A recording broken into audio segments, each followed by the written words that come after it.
I believe you were cast in this about 2 years ago, and it's a long production.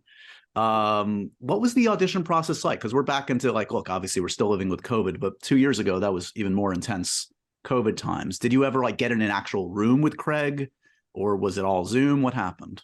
It was all Zoom, so I had they sent a self tape over. So I just did a couple of scenes from the first episode, like the Marlene scene and the one in Joel's apartment. And I said 80s. 80s means trouble because like my American accent was a bit dodgy. But they could see past that, thankfully. And after that, I just got on a Zoom with Craig and Neil and our casting director, and from there, like got a call then from my agent a few weeks later, being like, it's happening, and then got on Zoom again with Craig and Neil and the gang to sort of talk about it. It was very exciting and very surreal. So I read something that Neil said. Neil said, quote, "We were looking for a specific combination of contradictions, someone that could be funny and quirky and violent and rough." So, so does that dovetail with your skill set? Would you say you have all of those in your toolkit? I mean, apparently so. And I think, um, I mean, the contradiction thing is cool because the amount of times I've thought in my life, I think Anne Frank maybe said this, like I'm a bundle of contradictions or something, and I felt like that so often. So it's cool to play somebody like that. Yeah, she's at one point she's like she's the smartest adult in the room, and then she's like a terrified little kid, and I think that contrast is really cool to play.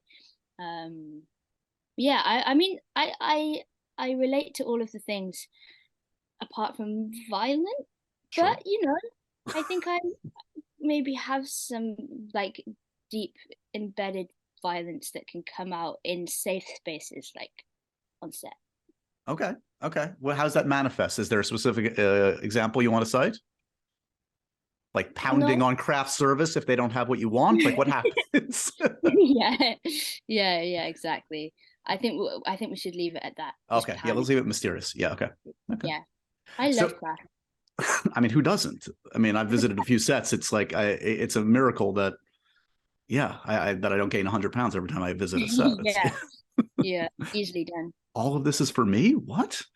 Right. Um. So Craig has famously said that he asked you and Pedro not to play the game. Oh yeah. So did I find it difficult to believe in all these months leading up to it, the months of production, there's not late one night, you're in your hotel room and you're like, you know what? He'll never know. I got to just try it. It would be, it never happened. You haven't played the game still? I actually started playing it like 2 weeks ago. Breakthrough. Right, but Yeah, I had watched some of the gameplay. Like even right. before they asked me not to play it. Like before the audition and stuff, I watched some of the gameplay, so I was aware of it and familiar with it. But I'd never actually sat down and like binge Joel and Ellie. Um, So but what's the yeah, sensation been like recently playing it? Is it surreal? Are you, how do you relate to playing your own character? it's I've not got to the bit where Ellie comes in. I haven't really done it for like a week, but Got it.